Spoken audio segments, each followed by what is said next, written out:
ഞാൻ രാവിലെ പതിവ് പോലെ എൻ്റെ സൂര്യ മ്യൂസിക്കിൻ്റെ സ്റ്റുഡിയോയിലേക്ക് വരുമ്പോൾ ഞാനിങ്ങനെ ലൈവ് നടക്കുന്ന ഒരു ചെറിയൊരു സ്റ്റുഡിയോയ്ക്ക് എത്താം. അപ്പോൾ ഒരു ഗ്ലാസ് ഡോറുണ്ട്, ഒരു ഡോറുണ്ട്, ഡോറിനിടയ്ക്ക് ഒരു സ്ക്വയർ ഗ്ലാസ് ഉണ്ട്.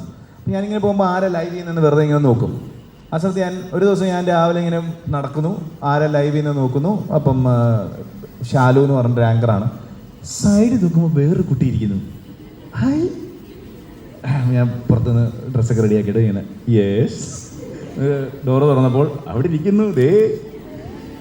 ഞാൻ നേരെ ഷാലുവിനെ പോയി ഗ്രീറ്റ് ചെയ്തു. അപ്പോൾ ആ സമയത്ത് ബ്രേക്ക് ആയിരുന്നു. എന്നിട്ട് ഞാനിങ്ങനെ ജാറ ഇട്ടതിന് ഹായ്. അത് എൻ്റെ ഫസ്റ്റ് ഡേ ആയിരുന്നു അന്ന്. അപ്പം ഞാൻ ഐ തിങ്ക് കോളേജ് കഴിഞ്ഞു, കോളേജ് ജസ്റ്റ് ഇങ്ങനെ കഴിയുക. അപ്പം നമുക്ക് പാർട്ട് ടൈം ജോബൊക്കെ ആ സമയത്ത് എനിക്ക് ഇൻട്രസ്റ്റഡ് ആയിരുന്നു. നമുക്കൊരു പോക്കറ്റ് മണിയൊക്കെ ആവുമല്ലോ. അപ്പം അങ്ങനെ ഞാൻ സൂര്യ TV സൂര്യ ചാനലിൽ നമ്മൾ പാർട്ട് ടൈമായിട്ട് ജോയിൻ ചെയ്യാമെന്നൊക്കെ വിചാരിച്ച് പോയി. എൻ്റെ ഫസ്റ്റ് ഡേയുടെ അന്നാണ് ഞാൻ എന്നെ കാണുന്നത്. സംഭവിച്ചു പോയി. ഞാൻ നേരെ കയറി വന്ന് ഹായ് പറഞ്ഞു. അപ്പോൾ ഹായ് എന്ന് പറഞ്ഞു. എന്താ പുതിയ ആളാണോ? ആ അതെ, ട്രെയിനിങ്ങിന് ഇവിടെ വന്ന് ലൈവ് കാണാൻ പറഞ്ഞു. ആ ഓക്കെ ഓക്കെ. എന്നിട്ട് ഞാൻ നേരെ ഡോറ് തുറന്നു, പുറത്തിറങ്ങി ഡോറടിച്ച് നീ എന്തിനങ്ങനെ പറയുന്നത് എനിക്കറിയത്തില്ല. ചിലപ്പോൾ നല്ലൊരു കുട്ടിയെ കണ്ടത് കൊണ്ടായിരിക്കും.